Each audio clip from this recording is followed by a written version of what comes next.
Galata kabanera siwa kesuf tufne jira ulfina kabanera siwa kesuf tufne jira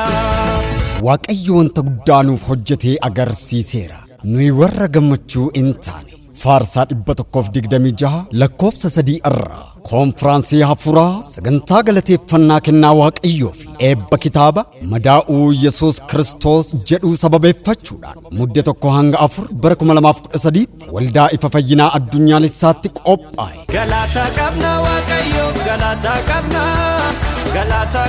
Waaqayyoof galata qabna. Eeyyee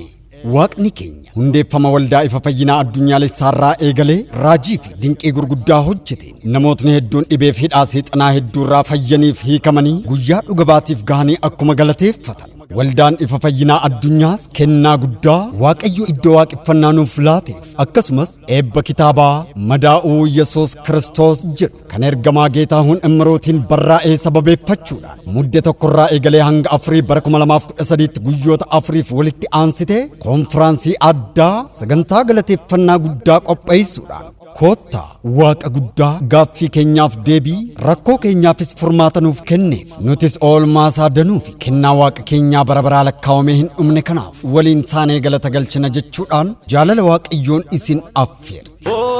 Galata jenna galata jenna galata jenna galata jenna. Namootni Waaqayyo bara kana keessa hojii isaa dinqisiisaa fi raajii gurguddaa ittiin hojjechuuf eebba isaatiin dibeenuuf kaasa kanneen akka luba bal'inaa saarkaa hundeessaa waldaa fi TV ifa fayyinaa kan ta'an ergamaa Geetaahuun Imruu masarata eenyuudha anumaadha lubbuu 11 arge haadhi kee meeqa ulfoofte 11 ulfoofte gonfaan eenyuudha obboleessa kooti gurraan hin dhaga'u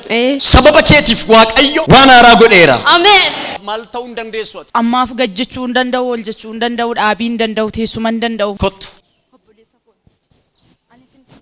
ana jajeera power of Holy Ghost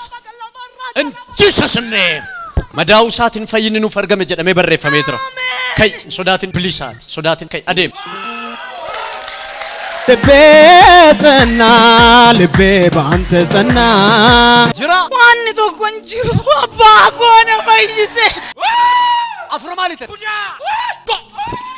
banamna ike Yesuusin leelali tokko lama eenyu maqaan kee faayise yaadina faarfataa guutuu shifarraa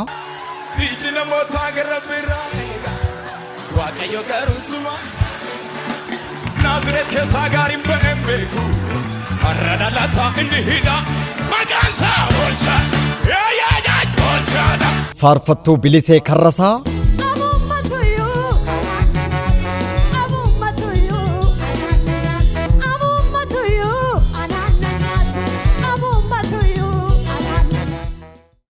faarfataa taagaay walda maariyaam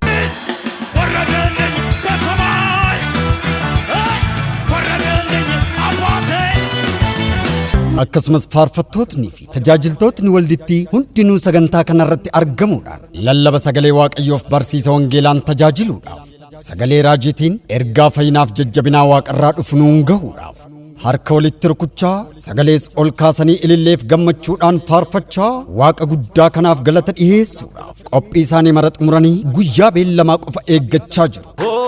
Galata jenna galata jenna. Egaa konfiraansii hafuuraa guddaa haala adda ta'een qophaa'e kanarraa ni hafama.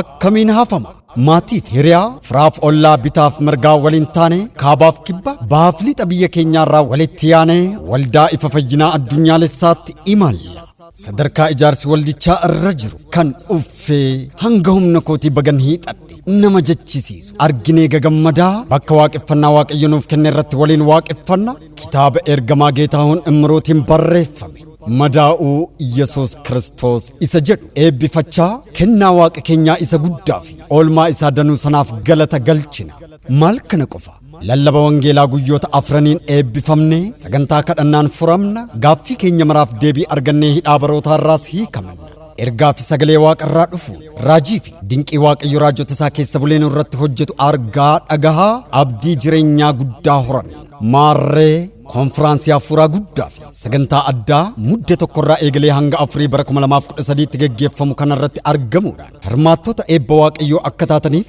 ጃለለ ዋቅዮን አፌረምተኒ ጅርቱ ወልዳ ኢፈፈይና አዱኛ ለሳ ቲቪ ኢፈፈይና ወሊን ተሁዳን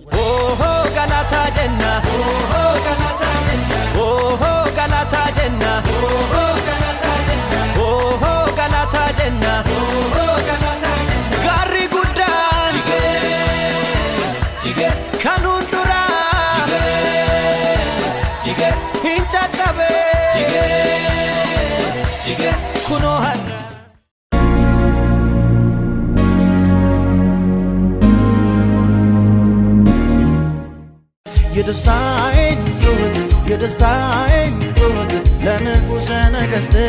የደስታዬን ጩኸት የደስታዬን ጩኸት እስኪ ልጩህለት እግዚአብሔር ታላቅ ነገር አደረገልን ደስም አለን። መዝሙር 126 ከቁጥር 3 በቢሾፍቱ ከተማ ጌትሸት አካባቢ የምትገኘው ኢፈፈይና ዓለም አቀፍ ቤተክርስቲያን ከታህሳስ 1 እስከ 4 2013 ዓመተ ምህረት ድረስ በይዘቱና በአቀራረቡ ልዩ የሆነ ታላቅ የምስጋና ኮንፈረንስና ልዩ የመጽሐፍ ምረቃ ፕሮግራም አዘጋጀች። የደስታዬን ጩኸት የደስታዬን ጩኸት እስኪ ልጩህለት የኢፈፈይና ዓለም አቀፍ ቤተክርስቲያን ከተመሰረተችበት ዕለት ጀምሮ እስከ ዛሬ እግዚአብሔር አምላክ በቤተክርስቲያኒቱ በሰራቸው ተአምራዊና አስደናቂ ስራዎቹ በርካታ ሰዎች ለብዙ ዘመናት ካሰቃያቸው በሽታ ድነውና ሺዎቹም ከተለያዩ የአጋንንት እስራት ነፃ ወጥተው ለተደረገላቸው ሁሉ አድራጊውን እግዚአብሔር ለማመስገን በቅተዋል። ቤተክርስቲያናችንም እግዚአብሔር አምላክ ለሰጣት የአምልኮና የክብሩ መገለጫ ስፍራ ለማመስገንና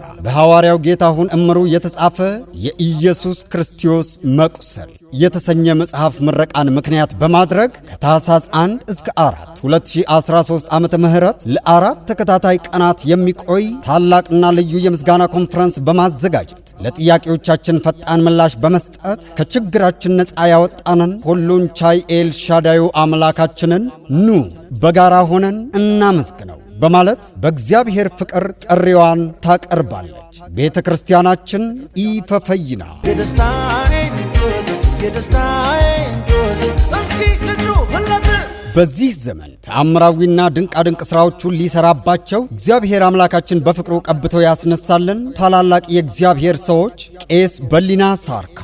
የኢፈፈይና ቤተክርስቲያንና የኢፈፈይና ቴሌቪዥን መስራችና ባለራእይ ሐዋርያው ጌታሁን እምሩ ኦላና ቤታ አባኪያ ለልሴ ቤታ አዳመናኪያ አለሙ ቤታ አኖማ በረዴራ ጣጣፍ ሽረስን ረት ሂዳሜ ሁንዱማ አኒ ዲጌረ ደዋጋ አሜን አቲ ብሊሳ ከየት ፊግ ሚወልቀድ ፊግ ወልቀድ ከነመ መራቴ ፊግ ገረሰነ ቀይዴቢ ፊግ ከነመ መራቴ ማለጀታ አትሌት በኮቱ መገረኮ ጋ humna dhiiga hoolichaan qaama kee jabeesseera waggaa meeqa argi kanaan deemte waggaa 21ffaa qabadheera si ajajeera kai sodaatin adeem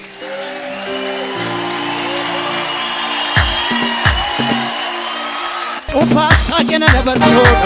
ሲከከረበኔ ዱአሰርቤ ጅራ ደረገ ፋርቆና ሲደበለ ያድናል ዘማሪ ጉቱ ሽፈራ ቢጅነ ሞታ ገረብራ ዋቀዮ ገሩስማ ናዝሬት ከሳጋሪም በእምቤኩ አረዳላታ እንሂዳ መጋንሳ ሆልቻ ያያጃጅ ሆልቻዳ ዘማሪት ቢሊሴ ከረሳ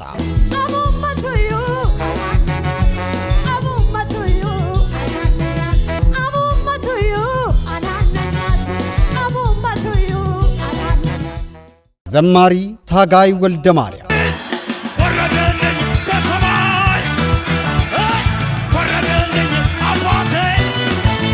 እንዲሁም የቤተ ክርስቲያኒቷ ዘማሪያንና አገልጋዮች በሙሉ በዚህ ፕሮግራም ላይ ተገኝተው በስብከት ሊያገለግሉ የወንጌሉን ቃል ሊያስተምሩ በነቢያቶቹ አንደበት ከሰማዩ አምላካችን የተላከልንን የማዳንና የመፈወስ ቃሉን ለመተንበይ ድምፃቸውን ከፍ አድርገው በእልልታና በጭብጨባ እየዘመሩ ቅዱስ እግዚአብሔርን ለማመስገን ብሎም ለማምለክ ቅድመ ዝግጅቶቻቸውን ሁሉ አጠናቀው የቀጠሮውን ቀን ብቻ እየተጠባበቁ ይገኛሉ። ታዲያ በውኑ ከዚህ ታላቅ ኮንፈረንስና ልዩ የምረቃ ፕሮግራም ይቀራልን? አረ በፍጹም! እንዴትስ ተደርጎ ዘመድ አዝማድ ቤተሰቦች ከምስራቅ ምዕራቡ ከሰሜን ደቡቡ ያሉ ወዳጆቻችንን ጋብዘን ወደ ኢፈፈይና ዓለም አቀፍ ቤተክርስቲያን እንገሰግሳለን። ጸጋው በረከቱ የማያልቅበት ቅዱስ እግዚአብሔር ለቤተ ክርስቲያኒቷ በሰጠው የማምለኪያ ስፍራ ስንደርስም እፎይ እንኳንም ከተሰጠኝ ላይ ቀንሼ መጸወት እስከ ግንባታው መጨረሻ መስጠቴን አላቆም የሚያስብል የቤተ ክርስቲያኑ ግንባታ ያለበትን ደረጃ አይተን እየተደሰትን አብረን በጋራ እናመልካለን። በሐዋርያው ጌታሁን እምሩ የተጻፈውን መጽሐፍ መርቀን ለክብሩ እንዘምራለን። ልዘምር ለጌታዬ ልዘምር ለአምላኬ ልዘምር። ምን ይሄ ብቻ! ለአራቱም ተከታታይ ቀናት የወንጌሉን ቃል እየተመገብን በጸሎት ፕሮግራሙ እንፈወሳለን። የትኛውም ጥያቄያችን መልስ አግኝቶ ከሰይጣን እስራት እንፈታለን፣ በነጻነትም እንቦርቃለን። የእግዚአብሔር መንፈስ በነቢያቶቹ ውስጥ አድሮ በእኛ ላይ የሚሠራው አስደናቂ ሥራዎቹን እየተመለከትን ከጌታ ጋር የመኖር ተስፋችንን የበለጠ እንገነባለን። ስለዚህ በይዘቱም ሆነ በአቀራረቡ ልዩ የሆነ ታላቅ የምስጋና ኮንፈረንስና የኢየሱስ ክርስቶስ መቁሰል የተሰኘ የመጽሐፍ ምረቃ ፕሮግራም ላይ በመገኘት ጸጋና በረከቱን ትካፈሉ ዘንድ ሁላችሁም በእግዚአብሔር ፍቅር ተጋብዛችኋል። ኢፈፈይና ዓለም አቀፍ ቤተ ክርስቲያን ከኢፈፈይና ቴሌቪዥን ጋር በመሆን ልዘምር ለጌታዬ ልዘምር